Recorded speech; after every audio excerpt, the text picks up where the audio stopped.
Il y a un groupe qui se réunit, un groupe intercatégoriel. On essaie d'avoir des représentants de chaque catégorie, c'est-à-dire de chaque sensibilité de Elmo. On avait vraiment envie de sortir de nos problèmes quotidiens, de l'implémentation du décret Marcourt.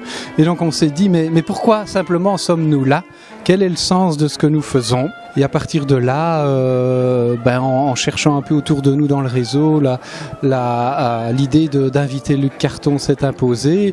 Et pour moi, c'était vraiment une excellente idée après l'avoir entendue. J'ai vraiment apprécié cette façon de faire de la philosophie comme un récit, comme s'il racontait une histoire. Et il nous a amené beaucoup d'idées, beaucoup de questionnements aussi, parfois un peu provocateurs, mais on a du grain à moudre pour toute l'année.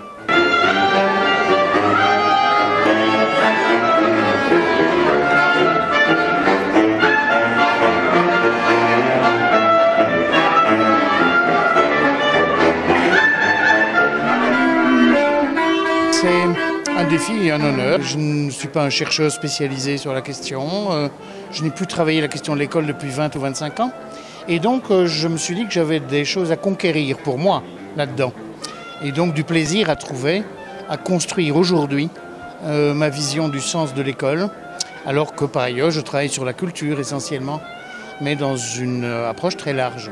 Nous sommes tous responsables de la création du savoir, étudiants compris.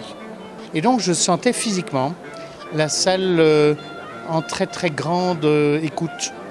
Je veux dire qu'aborder la question du sens dans une société qui est largement dans le doute profond, voire dans la conscience de l'absurde, aborder la question du sens de manière très ouverte, cela je crois répond à des attentes extrêmement fortes.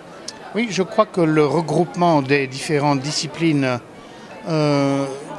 dans Elmo est évidemment un défi, hein, une école d'ingénieurs, une école de commerce, des sages-femmes, des biologistes. Le fait de travailler cette diversité, non pas en acceptant sa juxtaposition, mais en la mettant en délibération contradictoire, que cela peut apporter des choses essentielles dans le rapport de l'école à la société. Probablement qu'un des grands challenges que nous avons, c'est de profiter de la richesse de notre haute école, puisque des infirmières en passant par les techniciens, les économistes, la coopération au développement, les animateurs, les éducateurs, les enseignants et d'autres, nous avons vraiment une opportunité que nous ne saisissons certainement pas suffisamment de croiser nos regards, non pas pour les affronter, mais pour avoir la volonté de se dire en quoi l'idée de l'autre est finalement pertinente et en quoi la mienne est différente, et peut-être de se limiter à ça dans un premier temps. Voilà, on était donc plus, me semble-t-il, dans un discours coopératif